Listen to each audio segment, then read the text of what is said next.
There is a curse that has plagued humanity since ancient times. The Greeks fought it by chewing aromatic resins, while the Chinese resorted to eggshells. In the ancient Jewish Talmud, it's even considered legal grounds for divorce. This horrible scourge is halitosis, otherwise known as bad breath. But what causes it, and why is it so universally terrifying?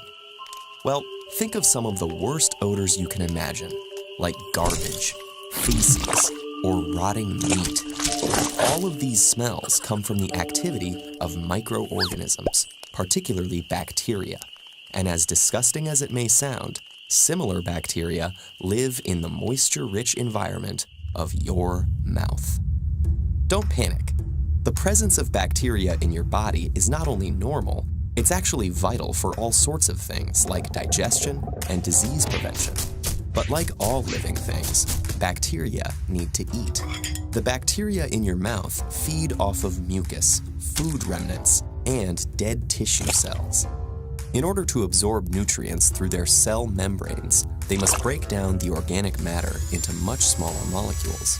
For example, they'll break proteins into their component amino acids, and then break those down even further into various compounds.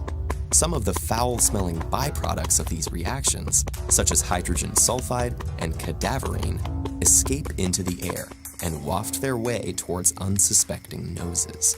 Our sensitivity to these odors and interpretation of them as bad smells may be an evolutionary mechanism warning us of rotten food and the presence of disease. Smell is one of our most intimate and primal senses, playing a huge role in our attraction to potential mates. In one poll, 59% of men and 70% of women said they wouldn't go on a date with someone who has bad breath, which may be why Americans alone spend $1 billion a year on various breath products. Fortunately, most bad breath is easily treated. The worst-smelling byproducts come from gram-negative bacteria that live in the spaces between gums and teeth, and on the back of the tongue. By brushing and flossing our teeth, using antibacterial mouthwash at bedtime, gently cleaning the back of the tongue with a plastic scraper, and even just eating a healthy breakfast, we can remove many of these bacteria and their food sources. In some cases, these measures may not be enough due to dental problems, nasal conditions, or rarer ailments such as liver disease and uncontrolled diabetes.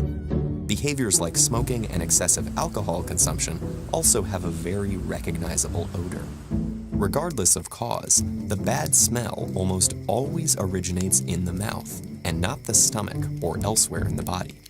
But one of the biggest challenges lies in actually determining how our breath smells in the first place, and it's unclear why. It may be that we're too acclimatized to the smell inside our own mouths to judge it, and methods like cupping your hands over your mouth or licking and smelling your wrist don't work perfectly either. One study showed that even when people do this, they tend to rate the smell subjectively, according to how bad they thought it was going to be. But there's one simple, if socially difficult way of finding out how your breath smells. Just take a deep breath and ask a friend.